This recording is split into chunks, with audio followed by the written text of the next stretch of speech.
pertama, pandangan Iqbal terhadap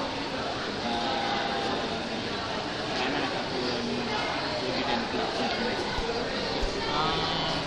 Pada pandangan saya lah, kelab ni wujudan kelab ni lah amat bagus. Sebab satunya berdasarkan kepada objektif wujudan ni yang saya nampak untuk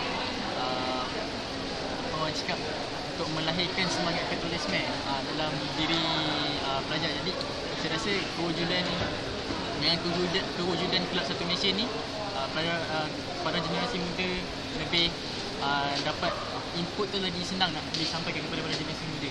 Jadi itu pandangan saya lah. Okey. Seterusnya,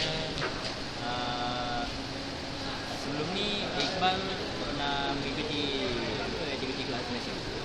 Sebelum ni Okey, so kalau tak pernah, apakah harapan ataupun mungkin input atau aktiviti yang mungkin Iqbal sebagai kalau kata berminat untuk menjadi ahli kelab yang hendakkan kelab Malaysia ni lakukan?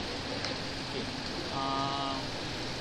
Mungkin harapan saya lah aktiviti yang boleh dilakukan seperti lawatan ketika Jabatan Penerangan Malaysia mungkin untuk lebih memahami apa yang tentang objektif yang hendak disampaikan dalam kelab ini.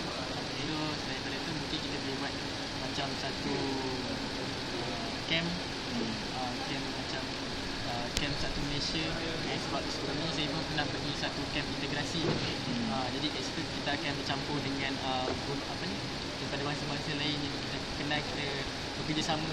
Jadi seperti mana yang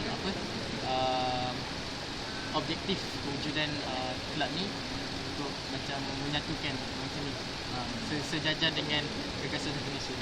Okay, last question atau soalan terakhir untuk Iqbal. Mungkin ada sedikit nasihat nak diberikan kepada golongan belia kat rumah ataupun kepada pelajar yang seusia dengan Iqbal. Iqbal sekarang form 4 Okey, mungkin ada sedikit tentang perkara semasa ataupun mungkin cabaran yang dihadapi oleh belia macam Iqbal tadi. Nasihat saya lah kepada golongan generasi muda di luar sana, sayangilah negara kita ni, sebab Malaysia adalah tanah tumpah air kita. Sebab kata orang hujan emas kita pergi orang, hujan batu ni di sini. Jadi lagi baik kita menghargai negara kita tu, sebab kita adalah pemimpin yang akan datang, yang akan mewarisi segala tampuk kepimpinan pada masa akan datang. Jadi yang saya harapkan untuk para golongan generasi muda akan datang, perlu lebih menyayangi negara kita. Okey Iqbal, terima kasih pandangan dan ambisi daripada Iqbal. Semoga kita berjumpa lagi pada datang, dan kalau ada aktiviti tentu kita akan libatkan pelajar daripada masa sekolah. Jumpa lagi nanti. Terima kasih.